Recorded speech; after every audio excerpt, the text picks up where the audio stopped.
You ready to get started? I'm ready. All right. Thank you, everybody. Welcome to Strategies and Tactics for Being More Inclusive and Building Diversity in Craft Beer. We are so lucky to have Dr. J. Jackson Beckham here with us today to give us this presentation from the National BA. And without further ado, we'll get started. Yeah, let's do it. All right, how is everyone? Awesome. Can you hear me well enough? Yeah? Solid. All right, so last year when we were virtual, I gave a talk with that title, Fans, Hands, and Brands, Strategies and Tactics for Craft Beer. And I think of that as like, I'm a former professor, so I think of that as like the 101 class where you're just like, just gonna give you a little bit taste of everything, get down the core concepts, big ideas, and then see what you want to do. This is kind of the part 2 of that presentation, so think of this as like 201. And so we're going to get a little bit more in depth. We're going to get a little bit more in the weeds on things. And because of that, I need for this to be a bit of an interactive presentation. So going to be asking for some feedback, going to be looking for some examples, and really would like this to be like for those of you who are actually want to walk out of here with some ideas, some strategies, that you can have a page full of scribbled notes that you can't read later. All right. So I'm going to give you like the quick overview of what we covered last year in the Fans, Hands, and Brands presentation. I think you could maybe still watch it. Yeah, if you wanted to. Sorry, I'm glad you picked that up. So you could go watch part 1 if you want to. I'll give you the high points here, and then we'll kind of dig in. So that first part we talked about fans, hands, and brand. And that's really my way of thinking about inclusion, equity, and justice work without dropping the ball on some of your relationships. So your fans are the folks who drink your beer and visit your spaces. Your brand is the way you talk to people, so your socials, your labels, your signage, right? Anything that's your voice. And your hands include anybody who works for you and anybody you partner with, so suppliers, volunteers at your festivals, etc. Right? So when you're thinking about the reach of your inclusion, equity, and justice work, it should cover your fans, your hands, and your brand. I also gave you lots of data. So I'm going to go like through the data again, but this was just a way to talk to you about where you are in this state as far as craft beer drinkers. Now this is old data now, 2 years old. I do have new data. The new data is not better. It is actually a bit worse, but we think it's probably because of COVID. So like with on-premise being like completely jacked and everybody hitting the C-store so hard, like we think the data is just going to be messy until we get another good year of the set. So I'm going to show you the same data I showed you last time. Just very quickly what it looks like. All the way on the right, that is the population of craft beer drinkers nationwide. Right? All the way on the left is the general population of New York State, age 21 and older. Right? These are 4 DMAs, right? So they are defined market areas. Usually those DMAs include not just the major city it is named for, but its entire suburban metro area as well. Okay. So this is your gender splits. You can see on the left, right, roughly 50-50, negligible for people who identify as non-binary. U.S. craft beer drinkers all the way on the right. That split is about 34% right now. It's the only number that's discernibly going up. So about 34% of craft beer drinkers nationwide are women. And then if you look in those defined market areas in the beginning, you'll see kind of how those areas are referencing in comparison to craft beer drinkers nationwide and to the state general pop. So same chart for age, right? And nothing super surprising here. Our craft beer over-indexes on millennials very hard.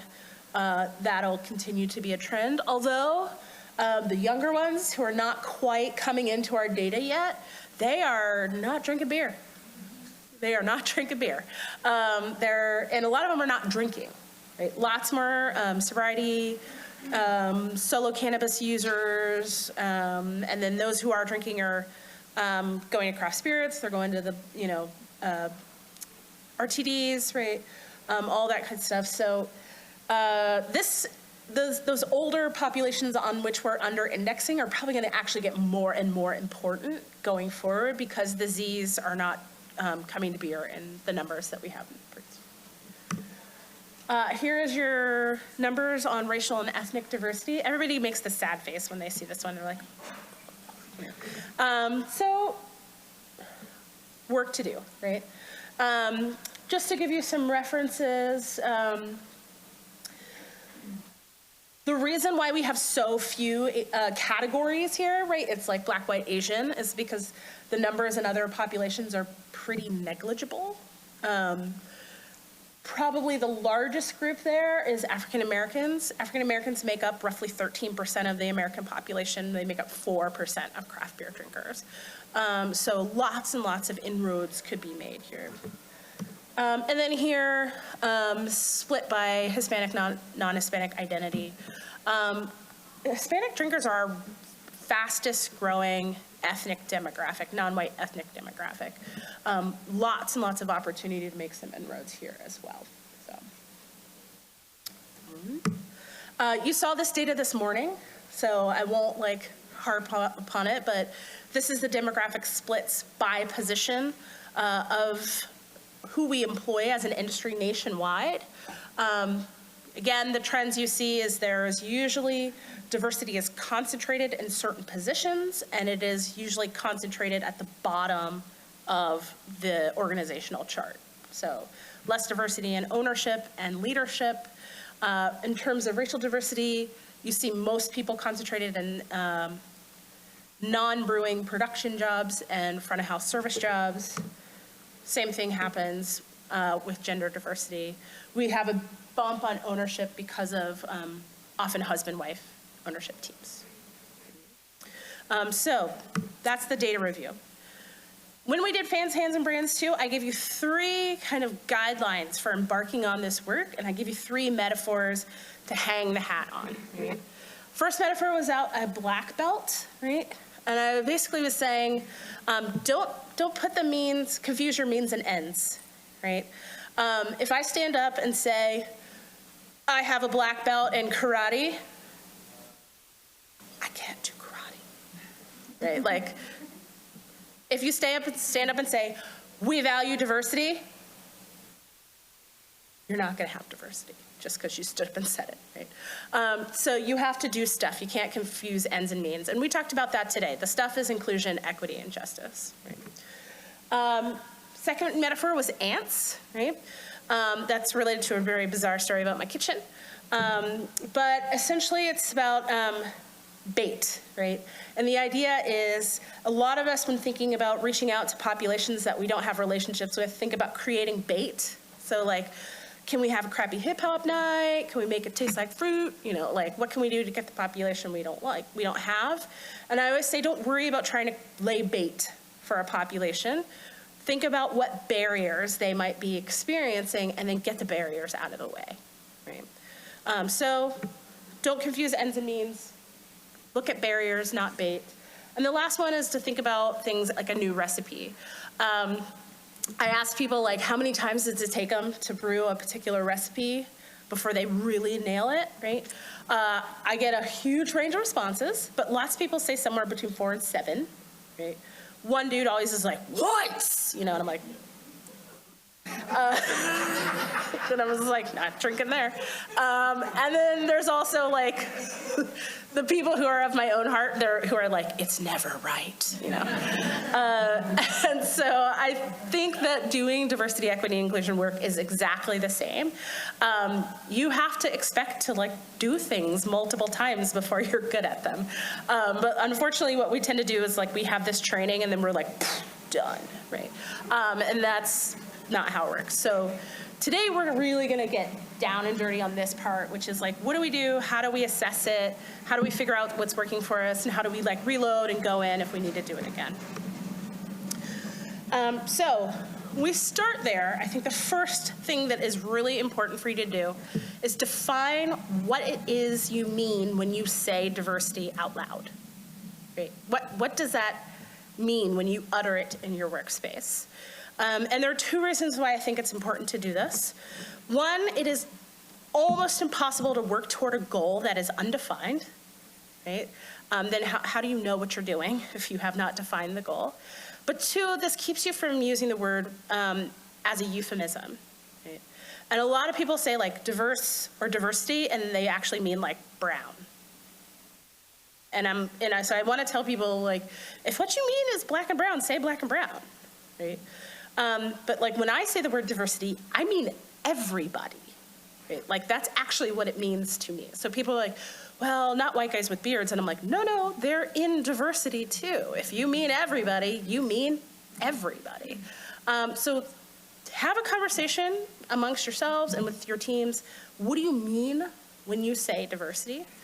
Number two, make sure you connect that to your organizational goals. And I mentioned that this morning, that type of alignment is extraordinarily important.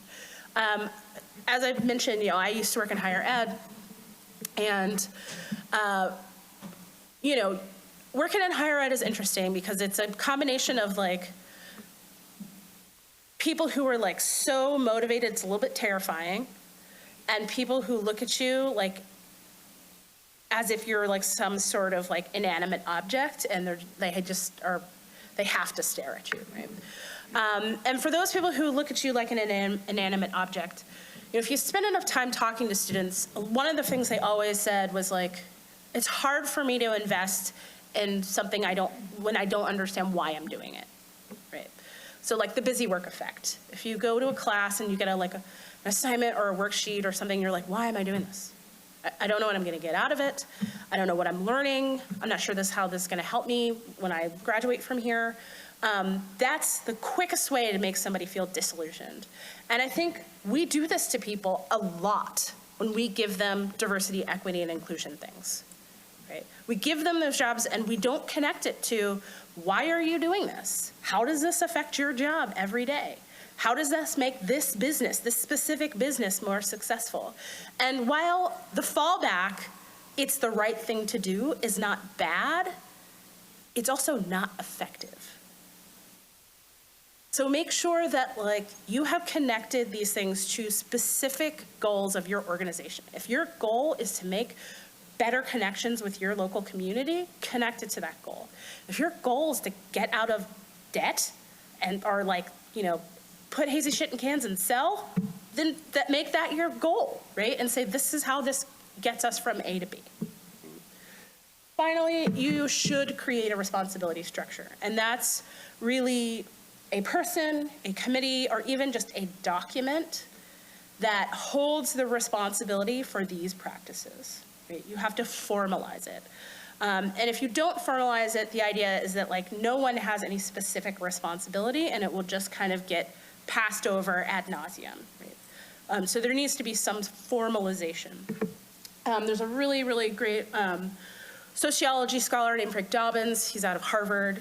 He's one of the leading authorities in kind of organizational DEI research in the country. He did a huge meta-analysis of about 900 companies, all sizes, all sectors, that was about what is the most effective component of a diversity, equity, and inclusion program. So they were like, is it mentoring? Is it having metric? Is it all these different criteria. Strongest correlation they found was existence of a responsibility structure or not.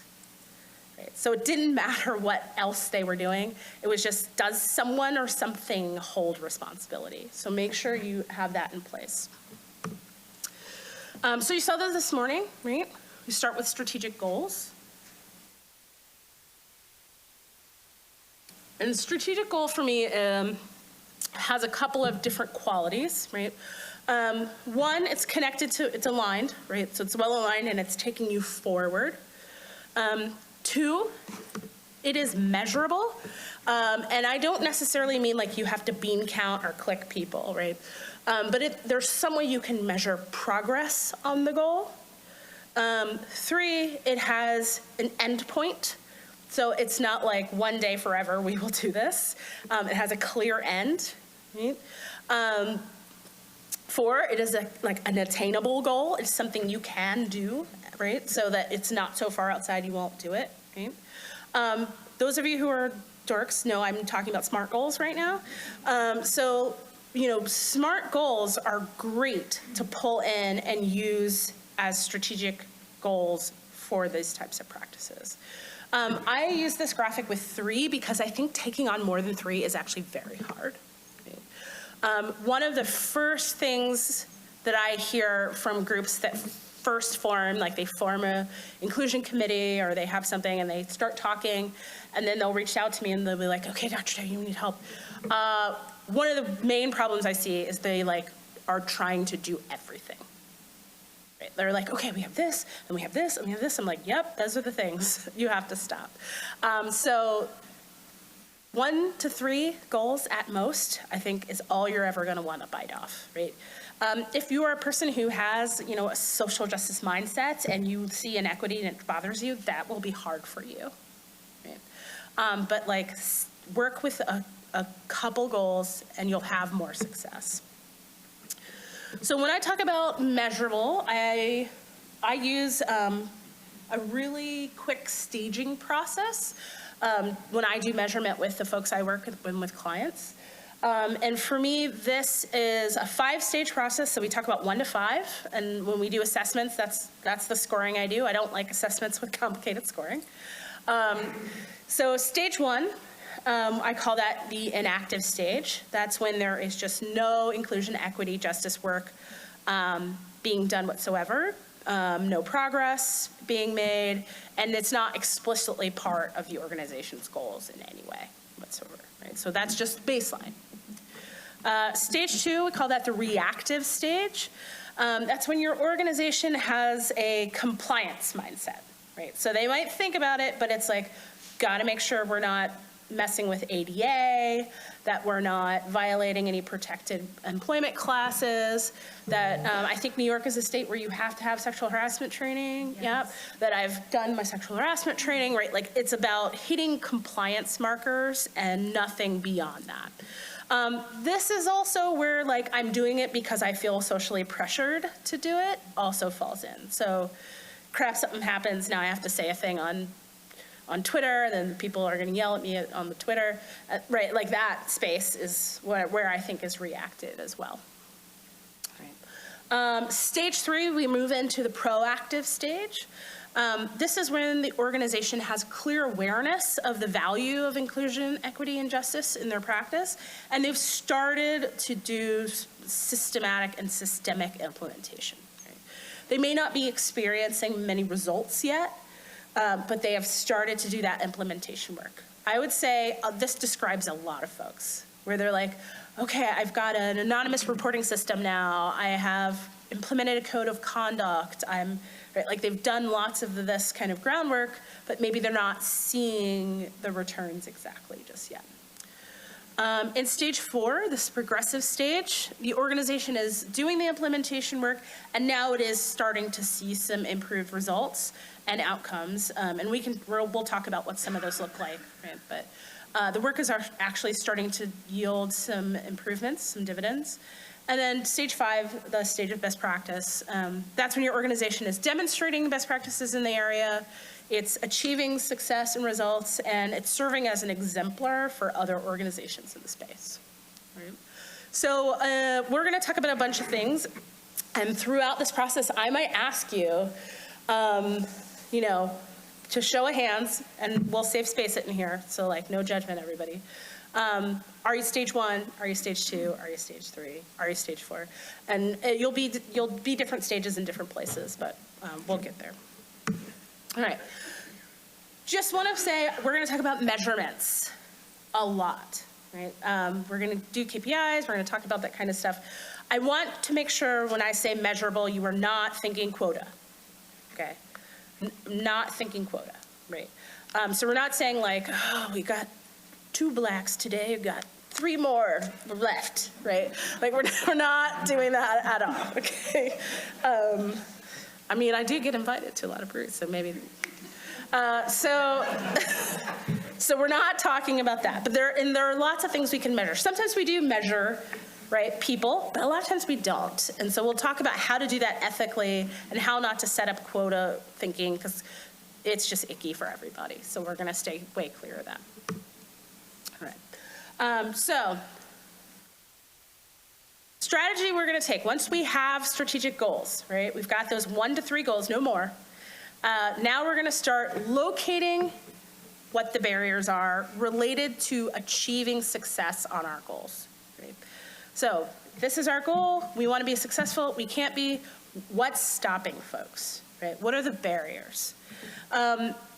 Make sure you're looking for barriers that are related to the goals that you're established. You don't want to start looking for every barrier that everyone experiences anywhere. You will be tempted to do it. Don't. Right? Just say, okay, if this is the goal, what are the barriers to accomplishing that goal? Okay, you can take the other stuff on. I promise it will wait for you. Focus on active tactics to remove barriers. Right? So barriers don't crumble by themselves. They're there for a reason. So you need to find ways to actively remove barriers and make sure you rely upon that responsibility structure when you do it. So 3 questions we gave today. Does everybody know that they were invited into the room? Once people are in the room, are they able to have a similar quality of experience to everyone else? And are there any barriers we can remove, right, that will help people get in or keep them from leaving once they're in? Those are the questions that should produce those active tactics to help you do so. So from here, the idea is like, what kind of tactics do we use, right?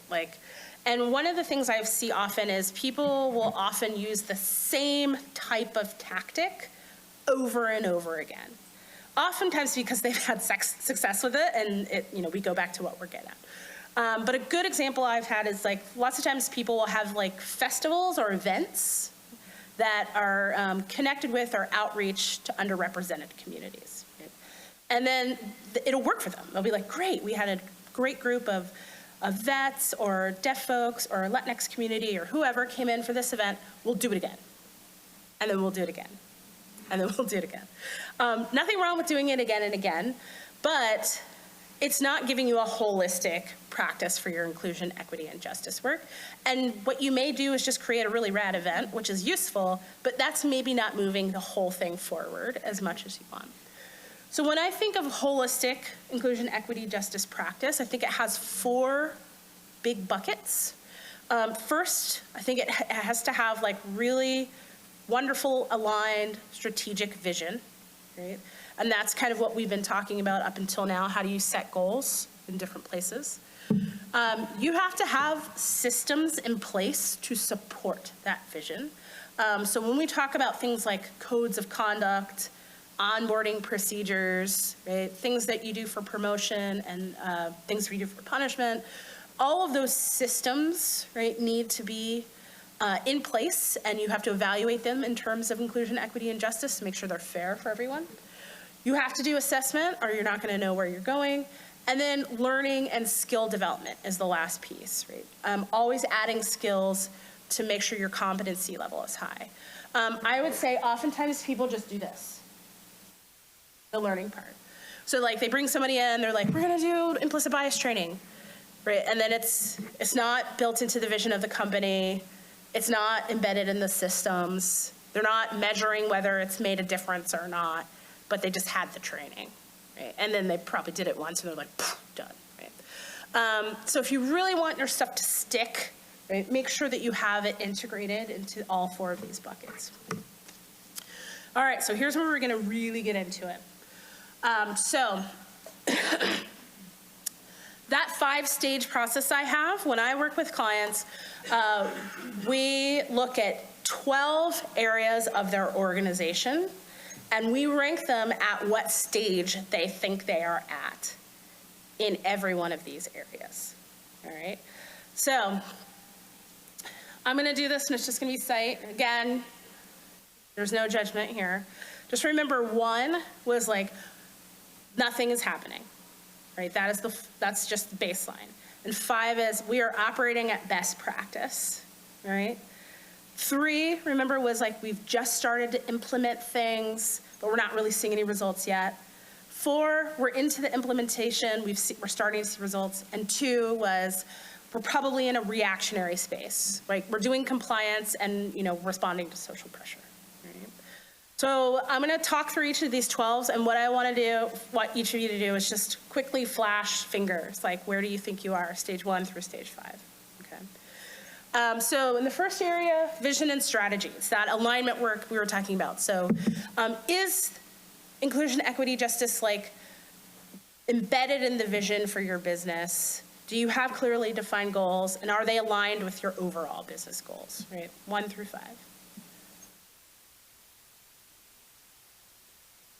Structure and implementation. So this would be do you actually have structures for supporting this work, and is it embedded into your existing structure? So for example, I work with a lot of people to create hiring kits for their hiring managers so that they can reduce bias and do reviews in that way. That's a piece of structure that they can use to help those things.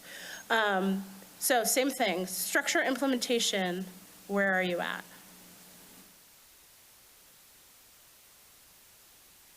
Leadership and accountability. This is the degree to which leaders in your space talk this talk, right?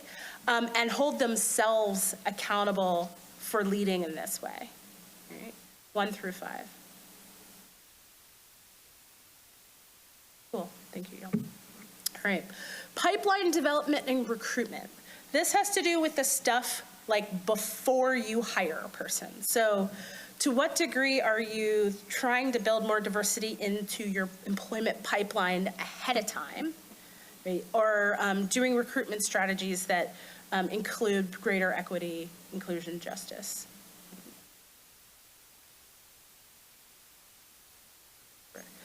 All right, this is after the hire, retention, development, advancement. So this is thinking about things like professional development, giving people opportunities to promote or cross-chain, sending people to conferences, right? Any of that kind of employee journey stuff. Okay, great. Research and assessment. This is are you keeping track of any metrics or doing any sort of assessment work so that you can track how you are doing on inclusion, equity, justice? Okay, great. Learning and skill development, training, lecture series, experiences, ways that your teams are actively learning about greater inclusion, equity, justice.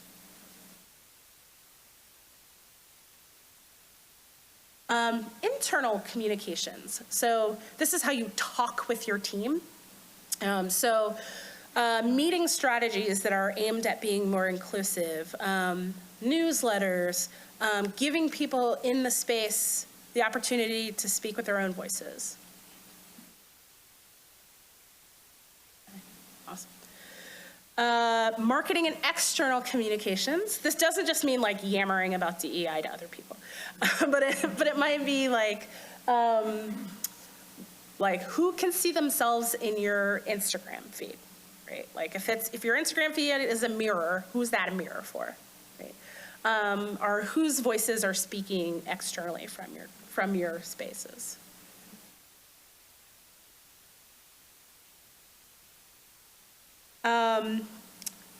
Community relations and social responsibility.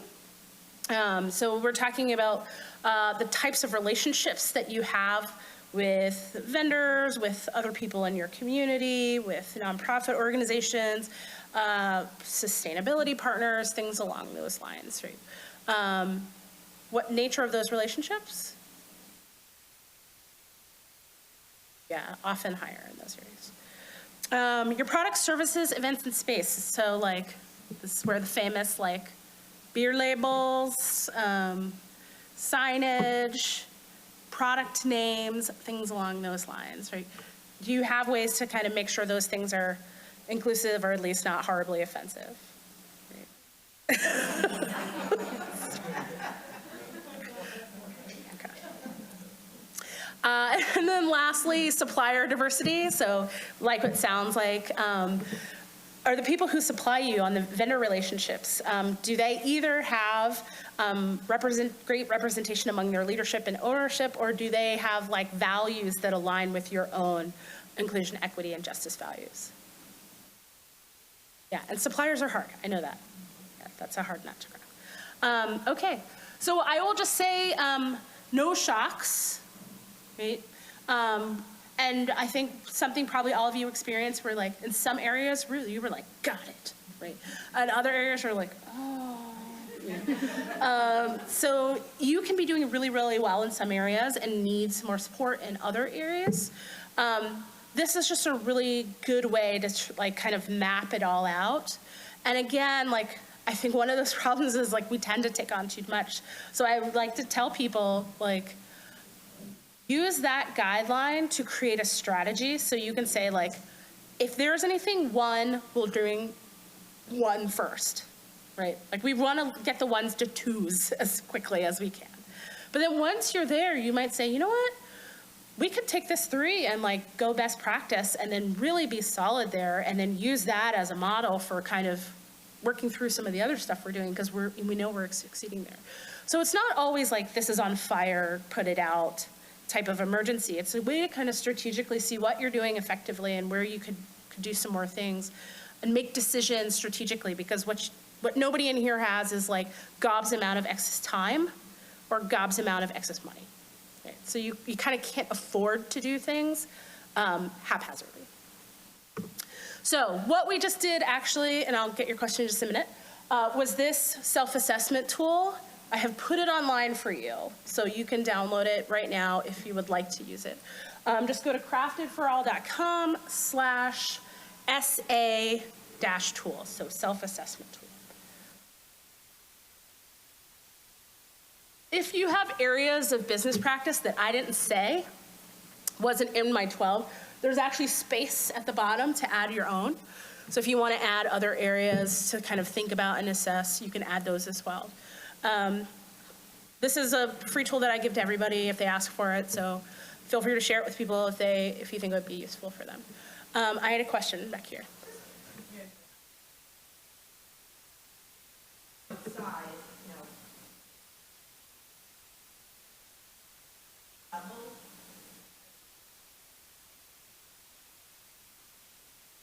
Sure. I have seen people do this with organization of 3 people. So I've done this with startups who like run through it, and they're like, it's like husband, wife, and their best friend. I do this with Sierra Nevada. So I think it scales really well. You have to kind of think different about what those strategies look like to you, what they mean to you. And sometimes you might see things like, you know, people might be like, we don't do the like retention promotion one because everybody's kind of at the ceiling. Like, you know, we have 10 people and like we have a brewer, and a brewer is not getting promoted to, you know, supervise himself. So, so you can customize in ways. If something's just not applicable, just move it on. You know. Yeah. Other questions? It's a good pause. Yeah.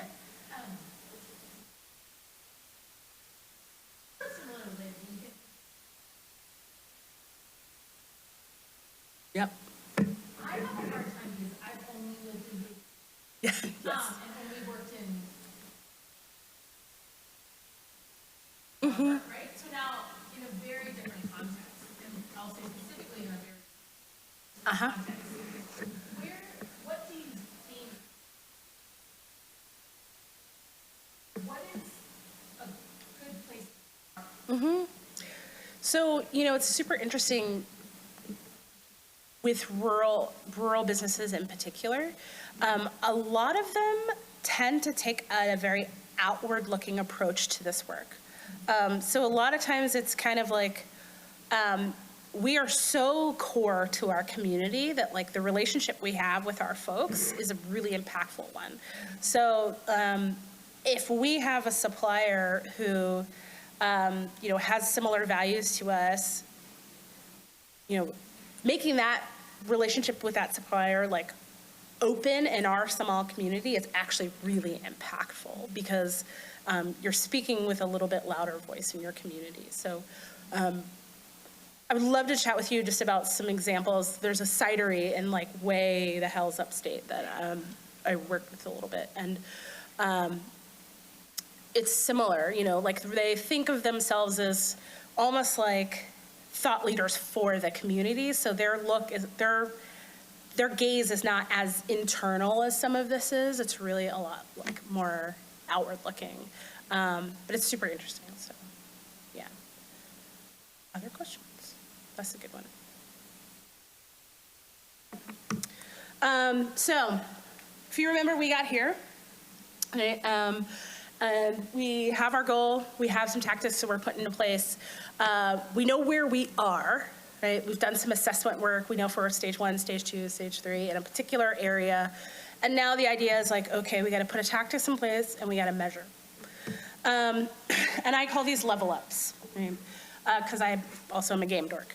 So a lot of times you might be at like level 1 or 2, and you want to be like, we have to do the best practices. And like, I kind of tell people, like, if you do anything sports and you try to go from like 0 to LeBron James, like you will hurt yourself in the process and you won't be successful, right? Even if it seems possible. Like I kind of obsessively watched curling over the winter, and like I was like, I could do that, right? Like it seems like it, and like if I try to go from 0 to curling, I will have a serious injury, right? And you should think of it the same way. So if you're trying to level up, you might want to level up from stage 2 to stage 3. Right? Like don't necessarily, because you won't have the infrastructure or the competence to support a huge jump. Right? So you have to think of these types of things as level ups. And what I want to do is kind of take you through some of the common level ups that we're working through in some areas. So this is where we'll do some talking. Here are 4 areas where I have some like common level ups like settled. And what I'd love to ask is like, is there any area here that you just want to like dig into, talk about like for the rest of our time? So what I'll do is I'll try the democracy. So I'll call each one. If you want to talk about that area, raise your hand. All right. You can vote for as many as you want. And then we'll start with whatever one has the most hands. Okay. So pipeline and recruitment. This is like before the hire stuff. Okay. Retention, development, advancement. Pipeline ones. All right, structure implementation. Supplier diversity. All right, we're gonna start with pipeline, and if we have time, we'll go to structure. Okay. Glad I got to use my own computer here. Now I can get my cheat sheet. All right.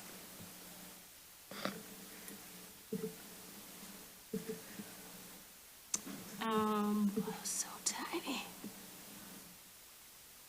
All right.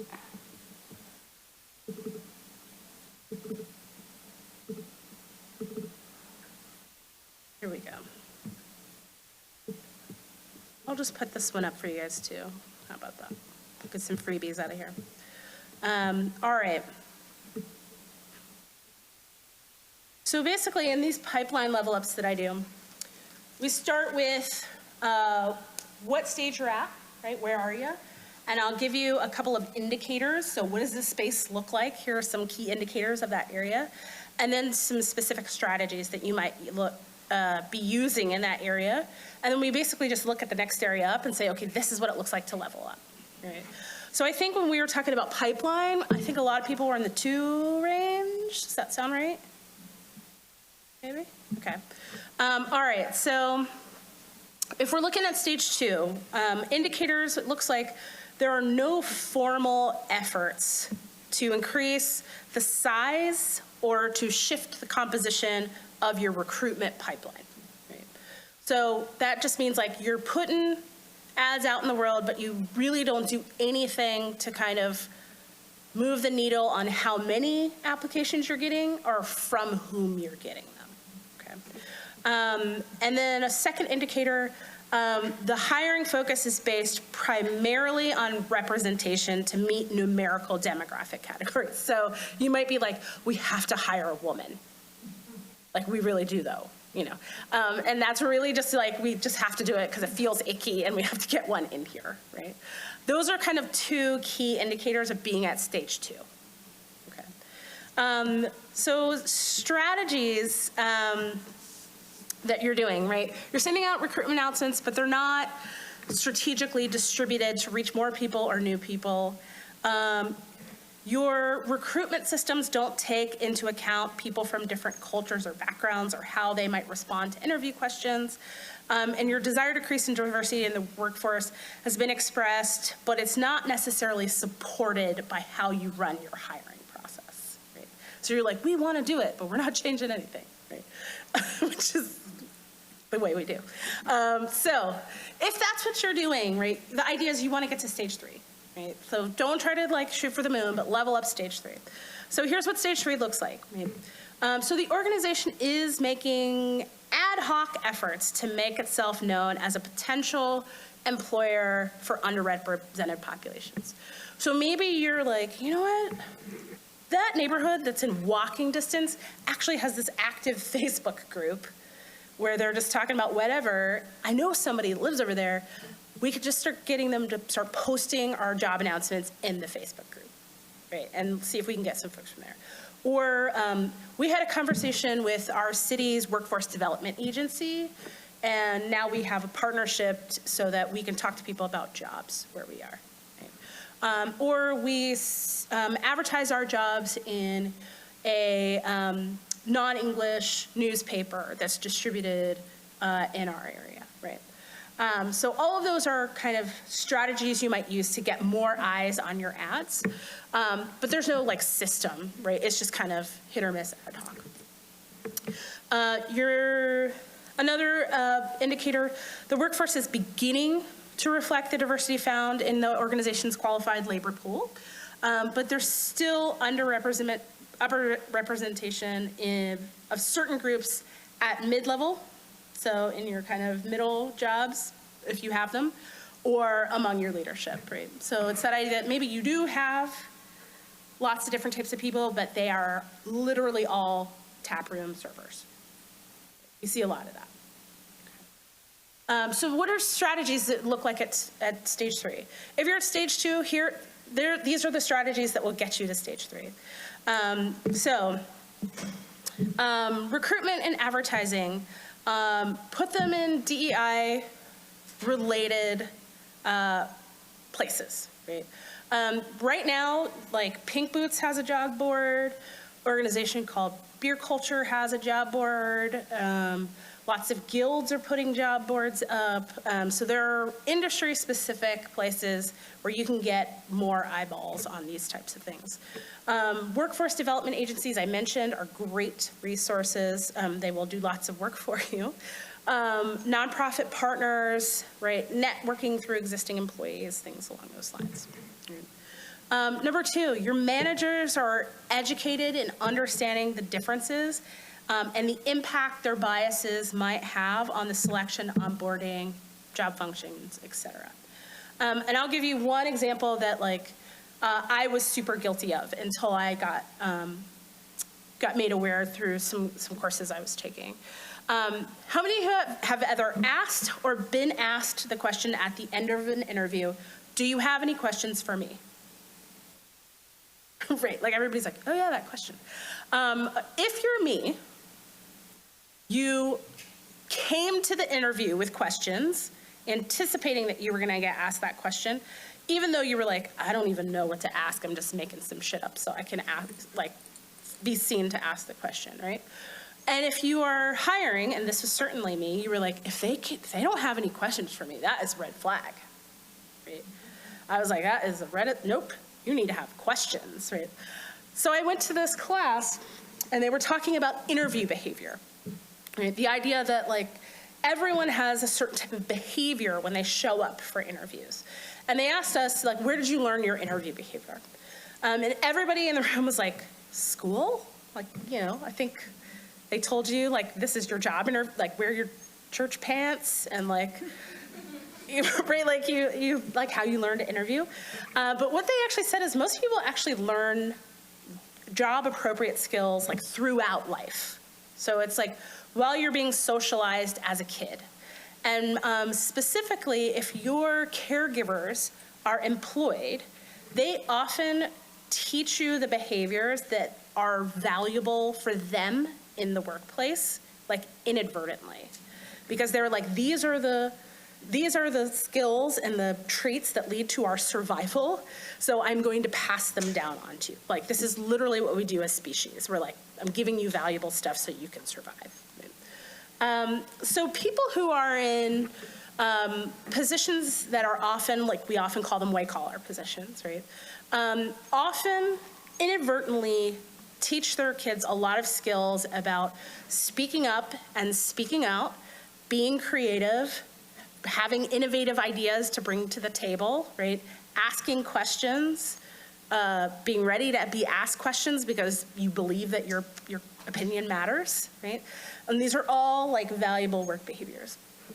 What we find is folks who tend to be in jobs that are more often called blue-collar jobs, right, or working-class jobs, a lot of times their jobs and their physical safety is dependent on following instructions to the letter, right? Like understanding and not having to be told something more than one time, right?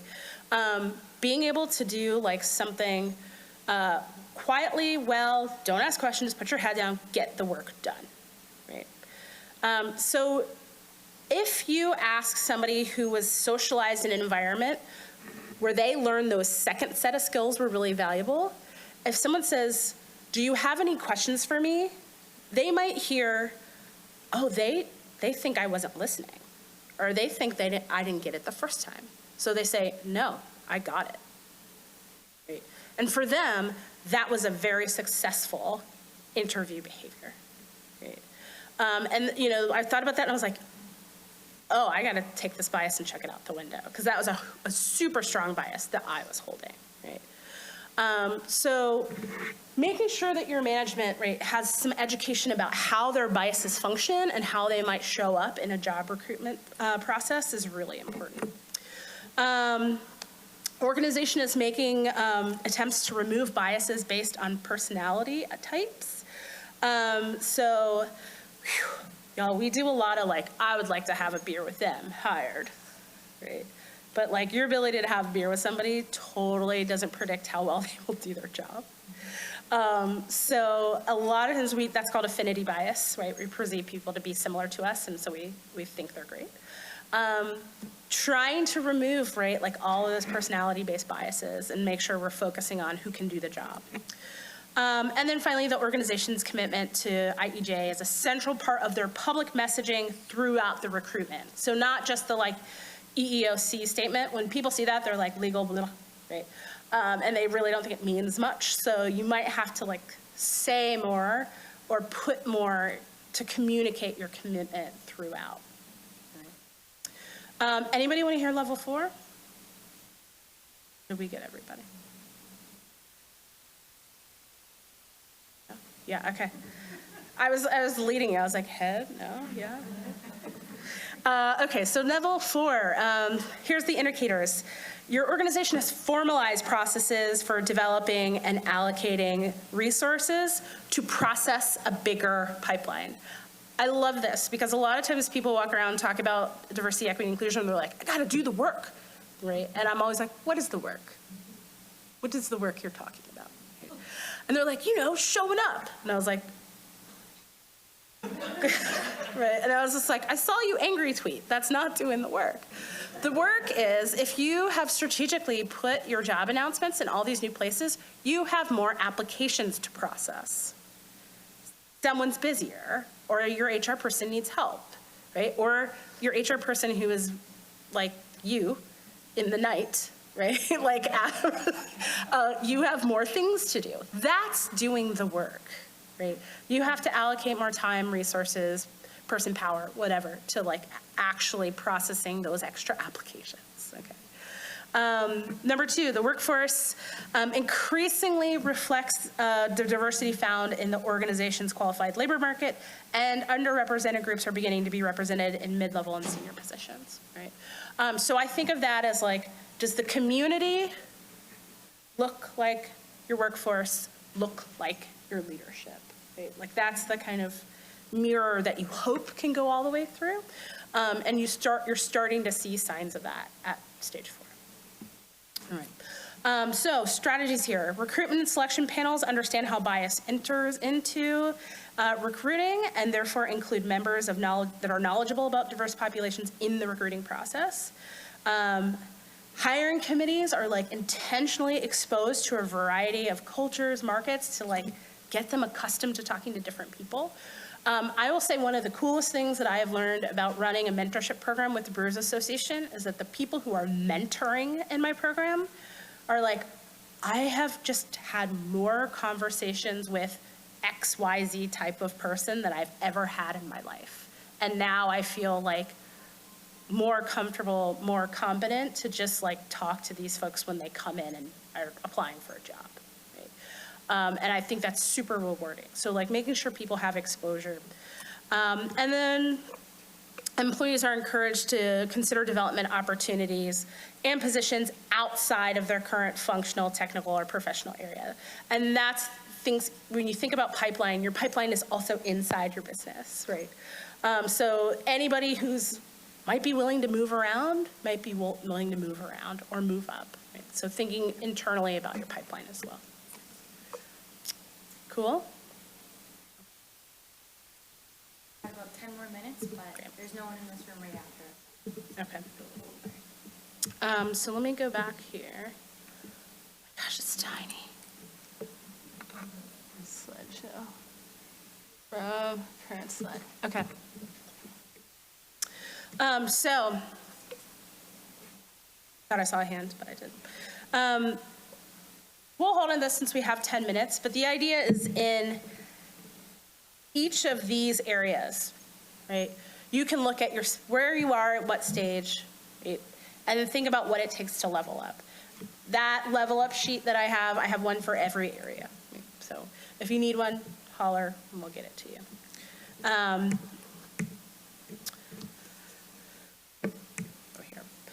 So just review, right? I did this morning, so I'll just go really fast. If you're headed to CBC, look for Thrive, right? I mentioned it's a pre-conference workshop. It's just like the boot camps. It happens on the Monday before the regular educational sessions start. The first session of the Thrive boot camp is going to be walking through that assessment tool with the group there. And then the second presentation I'm doing in the camp is going to be about something called an equity scorecard. And it's literally when you take some of the metrics from those level ups and use it as like the way that you assess your business every year. So it's basically like a KPI report card, DEI KPI report card for your business. Both of those will be on that day. There's plenty of other sessions throughout the rest of the conference. If you look for the Thrive stuff, you'll see we have like a roadmap, and that's essentially the conference curated for content about DEI, wellness, or HR. Right? So there's going to be a lot of great stuff. Please, if you're there, look me up and make sure you go to see some of the Thrive stuff. Downloadable resources at brewersassociation.org. If you go to programs and then click diversity and then resources, you will see all the stuff there. Series of white papers, we've got some assessment tools, lots of old webinars and presentations, some collab hour stuff, some old CBC presentations, signage that you can use in order, lots of stuff there. Talked about EHA as an interesting tool for employee development. The forums, if you got questions or want to have a conversations. Events grant, so if you're trying to put events together, if you're doing education within your own space or with other people, or if you're looking at media production projects. And you know, one of the things somebody was like, so if I wanted to do like a set of like video SOPs for hiring, and I want to bring in a videography, and I'm like, ding, ding, ding, ding, right? Like that's what we mean by media production project, So if you just need funds to do that, a lot of these things are like, it would be a thing we'd use forever, but we have to have somebody else do it because we don't have time or money. That's where this comes in, right? There's small grants up to $5,000. So if you have something, please do get in touch and we'll talk about it. And then I talked to you about mentorship program, being mentored, mentoring folks, super opportunity, 12 weeks virtual. We had a lot of New York folks participate in our first 2 cohorts. So it's really great and would love to see lots of you on there. Usually we say about 2 to 3.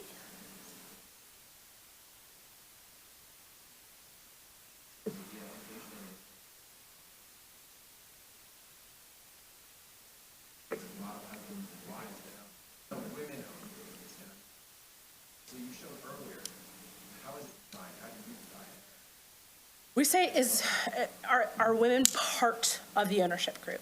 So we call that a women-owned brewery. Solely women-owned breweries, less than 2%. So very small. One of the projects that I'm hoping to work on, maybe next year, is we've been talking a lot about supplier diversity and what we're doing with our businesses. And a lot of people have called the BA and say, hey, like, would you consider putting like a woman-owned logo on breweries in your directory if they wanted, or creating a list of diverse suppliers? And both are things where you're like, it's really hard, But one of the things that already exists, like, you can already get your business certified as like veteran-owned or woman-owned or minority-owned. Like those are viable certifications, and in a lot of states, they're valuable because you can compete for government contracts a little bit better when you have things in those positions, so you can leverage them in different ways. And so one of the ways we're actually thinking about helping folks is like helping people get certified if they want to get certified. Right? And back channel, that's another way for me to get the data about how many there are. If people come to us and say, hey, we want to get certified, you can get certified disability owned, certified LGBTQ plus owned.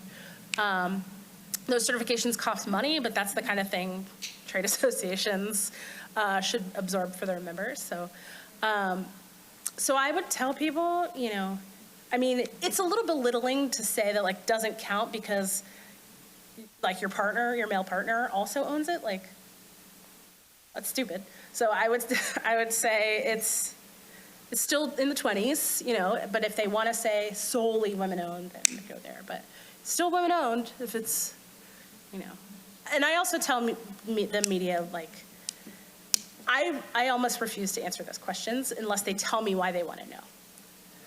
Because that kind of data gets, like, misused in really stupid ways often. Do you know that comparison across other industries? Like, why is it such a high percentage? Like, within craft beer? This is totally anecdotal, but I think the nature of our industry, we use far less like investment groups, restaurant groups. Like wine uses a ton of it. And a lot of times it's like, oh, you're a famous, blah, blah, and then they have a wine brand or whatever. Or it's in a family, so they have way more like multi-generational businesses in wine and spirits, where like craft beer is, we're 40 years old, so we don't have generational businesses so much yet. So I think a lot of it is because like the whole family got to go in or it's not going to work. I think we tend to have just that set up a lot more often because of the way we capitalize. Like we just don't come from, we do have investment groups, but we don't use them in the same ways. So, other questions?